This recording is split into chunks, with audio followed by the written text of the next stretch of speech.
আপনি একদম ভয় পাবেন না মিসেস কাঞ্জিলাল। আমাদের বললে আমরা আপনার স্বামীর শাস্তির ব্যবস্থা করব। শাস্তির ব্যবস্থা করবেন? আচ্ছা। হে ডাবলু, আমার কাটারিটা আনতো। কাটারি আন। কাটারি চাইছে কেন? কাটারি কি হবে? শুনুন, এদিকে শুনুন। শুনুন, আমার হুলোবাবু আমাকে মারধর করে এ কথা যদি আমি আর কারোর মুখ থেকে শুনেছি, তাহলে আমি নিজে গিয়ে তাকে এমন মারবো, মেরে না আমি একদম তার ভূগোল পাল্টে দেবো। আমি বলে রাখলাম। আমার এই অবস্থা থেকে ভাববেন না যে আমি ফাঁকা আওয়াজ দিচ্ছি। আমার হুলোবাবুর রক্তের দিব্যি। আমার হুলোবাবুকে যা আর একবার দোষী করবে, আমি কিন্তু এই ঘরেই একদম রক্ত গঙ্গা বয়ে দেবো বলে রাখলাম। এবার বলুন, বলুন কি জানতে চান বলুন। না না, ঠিক আছে ঠিক আছে, হ্যাঁ আপনি রেস্ট নিন। হ্যাঁ আপনি রেস্ট নিন, আমি এখন আসছি। এই চলো চলো চলো, তাড়াতাড়ি চলো, তাড়াতাড়ি চলো। বাপরে বাপ, মিস্টার কাঞ্জিলাল যান, আপনি আপনার মেনিকে সামলান। কি বলে গেল? মেনি? আরে নীল দাদা, মেনি মানে জানো না? হুলি, হুলু বেড়ালার বউ হুলি। সে তো ঠিক আছে, কিন্তু পুলিশ ওই বাবারে বাবা বলে পালিয়ে গেল কেন? কি সব মেনি টেনি কি সব বলেছেন? বলেছিলাম না পুলিশ ঠিক টের পাবে। ডক্টর, ওনার সাথে একবার দেখা করতে যাওয়া যাবে?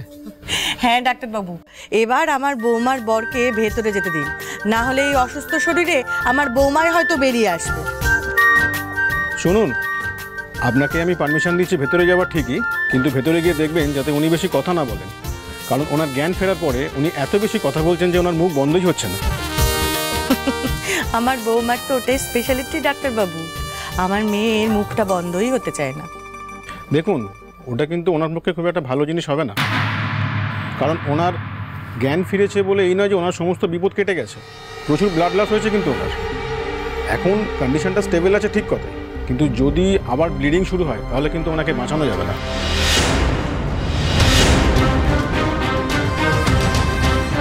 এটা খেয়াল রাখবেন। জানি, তুই বৌমার সঙ্গে দেখা করে আয়, আর আমি যাই ঠাকুরের পায়ে মাথা টেকাতে। আমার মেয়েটাকে উনি বাঁচিয়ে দিয়েছেন। যা।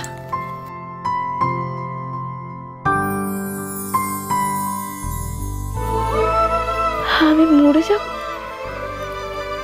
মরে যাব আমি। আমার হুলোবাবুকে ছেড়ে আমি মরে যাব?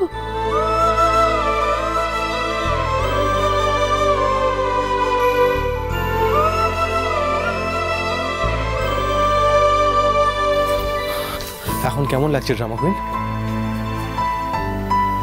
কি আপনার চোখে জল কেন? কি হলো? হুলোবাবু, হুলোবাবু আমি মরে যাব? একদম এসব বাজে বাজে কথা বলবেন। আপনি বাঁচবেন।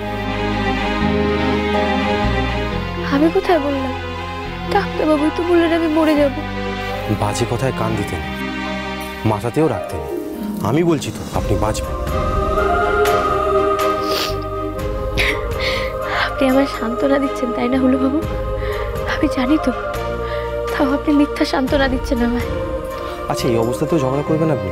আমি আপনাকে মিথ্যে সান্ত্বনা দিতে যাব কেন? হ্যাঁ, কারণ আমি মরে গেলে তো আপনার ভালোই হবে।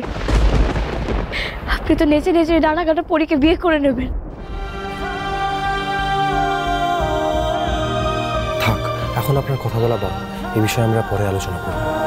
শুনুন হুলোবাবু, আমি ভেবেই রেখেছিলাম আমি যদি কোনো কারণে মরে যাই, তাহলে আমি সারা জীবন ভূত হয়ে আপনার ঘাড়ে চেপে থাকবো। আর আপনি ডানা কাটা পরীকে বিয়ে করলে তো আরো আপনার ঘাড়ে চেপে থাকবো। কিন্তু আমি না এখন আর ওরকম কিছু করবো না। আমি ভেবে নিয়েছি, যদি আপনি আমার একটা শর্তে রাজি হন তো। প্লিজ আপনি এখন আপনার মুখটা একটু বন্ধ রাখুন, ঠিক আছে? এখন না আপনার এত কথা বলা আপনার শরীরের জন্য একদম ভালো না। আগে সুস্থ হয়ে যান, তারপর নয় আপনি এসব আজে বাজে কথা বলে আপনার মাথাটা খাবেন। আমাকে বলতে দিন হুলোবাবু, আমাকে বলতে দিন। আপনি জানেন না, মরে যাওয়ার আগে যা যা কথা আছে সব বলে নিতে হয়, কোনো কথা বাকি রাখতে নেই। আর আপনাকে যদি আমি কথাটা না বলতে পারি, তাহলে যে আমি মরেও শান্তি পাবো না। আমার এই শর্ত যে আপনাকে রাখতেই হবে হুলোবাবু। আচ্ছা বেশ, বলুন তো আপনার কি শর্ত? বাবা যাওয়ার সময় আমাকে বলে গেছিল, সন্ধ্যারে তুই এদের সবার দায়িত্ব নিস। এখন আমি মরে গেলে ওদেরকে কে দেখবে বলুন? দেখুন হুলোবাবু, আমার দিদিকে নিয়ে আমার চিন্তা নেই। আমি জানি ও নিজেকে ঠিক সামলে নেবে, ও মাকেও ঠিক দেখে রাখতে পারবে। কিন্তু আমার ছোট বোন, ওকে নিয়ে আমার বড় চিন্তা। ওকে যে আমি খুব লেখাপড়া শিখিয়ে মানুষ করতে চেয়েছিলাম, আমার সে কাজ এখনো শেষ হয়নি। আপনি আমাকে কথা দিন, আমি যদি মরে যাই আপনি তাহলে আমার ছোট বোনের দায়িত্ব নেবেন। বলুন, আপনিও দায়িত্ব নেবেন বলুন।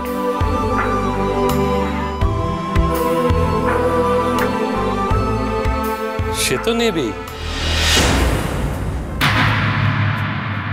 তোমার ছোট বোন বুঝি নীলের কেউ নয়? এ নাও দাদা। হ্যাঁ রে শৈল, রিন্টুটার কি খবর বল দেখি। কাল রাতের পর থেকে আর তো কোনো ফোনও করলো না। সন্ধ্যারই বা কি খবর? সে তো শুনেছিলাম কাল রাতে নাকি মরো মরো, তা কেউ তো আমাদের কেঁদে কেটে ফোন করছে না। বাহ বাহ বাহ বাহ বাহ, দারুণ! এখানে তো দেখছি দারুণ চার আসর বসেছে। এই সকাল সকাল তুমি এই বাড়িতে কি করতে এসছো শুনি? আমি নিশ্চয়ই আপনাদের সাথে চা খেতে আসিনি, আমি সন্ধ্যার জিনিসপত্র নিয়ে যেতে এসেছি। কি ব্যাপার, কি বলা নেই কওয়া নেই, ভেতরে যাচ্ছ কার পারমিশন নিয়ে? হ্যাঁ, বয়স তো যথেষ্ট হয়েছে, তা এর মধ্যে তুমি কোনো ভদ্রতা সভ্যতা শেখোনি? ভদ্রতা? আমি এখন আপনাদের থেকে ভদ্রতা শিখবো? সন্ধ্যার ঘরটা ভিতরে, তাই আমি ভিতরে যাচ্ছিলাম ওর জিনিসপত্রগুলো আনতে। ভাববেন না, কাজ হয়ে গেলে আমি চলে যাব। এই দাঁড়াও, শোনো বিজুরি, তোমার বোন কিন্তু এখনো ও ঘরেতে থাকে না, আর ও ঘরে সে আর ফিরবেও না। আর এর মধ্যে যদি সন্ধ্যা সত্যি সত্যি মরে যায়, তাহলে কিন্তু জানবে দু বাড়ির ভেতরে না সম্পর্কটাও মরে যাবে। তার জন্য কোনোভাবেই আমাদের বাড়ির ভেতরে আমি তোমাকে ঢুকতে দেব না। ব্যাস। সন্ধ্যা মরেনি, ঠাকুর কৃপা করলে সন্ধ্যা মরবেও না। আপনাদের মুখ থেকে যদি আমি আর একবার এই ধরনের কথা শুনি না, তাহলে আপনাদের লজ্জা করে না নিজের বাড়ির বউ সম্পর্কে এই ধরনের কথা বলতে? আর হ্যাঁ, এটা এখনো সন্ধ্যার বাড়ি, আর আমি সন্ধ্যার দিদি। আমি যখন খুশি তখন এই বাড়িতে ঢুকবো, আমাকে কেউ আটকাতে পারবে না। জবরদস্তি? জবরদস্তি নাকি? ভয় পেয়ে গেলেন বুঝি? শুনুন, আমি আপনাদের সাথে না সম্পর্ক বাড়াতে নয়, সন্ধ্যার জিনিসপত্র নিয়ে সম্পর্ক চোকাতে এসেছি। কি বলে কি বলে সম্পর্ক চোকাতে? আমি কি ঠিক শুনলাম? এ বললো সম্পর্ক চোকাতে এসেছে। ঠিকই শুনেছেন। আমি এ বাড়ির সাথে আমি আমার বোনের আর কোনো সম্পর্ক রাখতে দেব না। এবার ভালো ভালো ঢুকতে দিন তো। এই দাঁড়াও, এমন ভাব দেখাচ্ছ তোমার বোন যেন 7 রাজার ধন মানিক নিয়ে এ বাড়িতে পা দিয়েছে। বোনকে তো প্রায় খালি হাতে বিদায় দিয়েছো। যা পেয়েছে সব এ বাড়ির জিনিস পেয়েছে, তা সেগুলোও কি নিয়ে যেতে চাইছো না কি বলো তো? মেয়েটা, তুমি আমার কথাটা এবার শোনো, কোনো রকম কোনো গলাবাজি করতে আসবে না। হ্যাঁ, তা মতলবটা কি তোমাদের? এবার এই বাড়ির যা জিনিসপত্র আছে সব একেবারে ঝেঁটিয়ে নিয়ে গিয়ে নিজেদের ঘর সাজাতে চাইছো বুঝি? একটা কথা স্পষ্ট করে তুমি শুনে রাখো বিজুরি, আমরা কেউ কিন্তু এ বাড়ি থেকে তোমাকে একটা জিনিসও নড়াতে দেব না। বোনকে যে এতদিন ধরে এ বাড়িতে আমরা রাখলাম, খাওয়ালাম, পড়ালাম, তার মূল্য চোকাবে না? ছি ছি ছি ছি ছি ছি ছি! আপনারা আমাদের ভাতের কোটা দিলেন। ছি! আমি ভেবেছিলাম সন্ধ্যা বায়না করলে আমি ওর কথা শুনবো। সন্ধ্যা যদি কান্নাকাটি করে খুব জেদ করে, তাহলে আমি ওকে শ্বশুর বাড়িতে আসতে দেবো। কিন্তু না, এরপরে আমি আর কখনো সন্ধ্যাকে আসতে দেব না। আমার পায়ে যদিও মাথা ঠুকে মরেও যায় না, তাহলেও আমি সন্ধ্যাকে এই বাড়িতে আসতে দেব না। আমি আপনাদের ঠিক চিনেছি। হতে পারেন আপনারা বড় লোক, কিন্তু আপনাদের মন মানসিকতা অত্যন্ত নিচু, অত্যন্ত ছোট। আমার বোনের সাথে আপনাদের আর কোনো সম্পর্ক থাকতে পারে না। এই সম্পর্ক এখানেই শেষ। সম্পর্ক রাখার জন্য আমরা একেবারে এদিয়ে মরছি, এই কি তোমার ধারণা?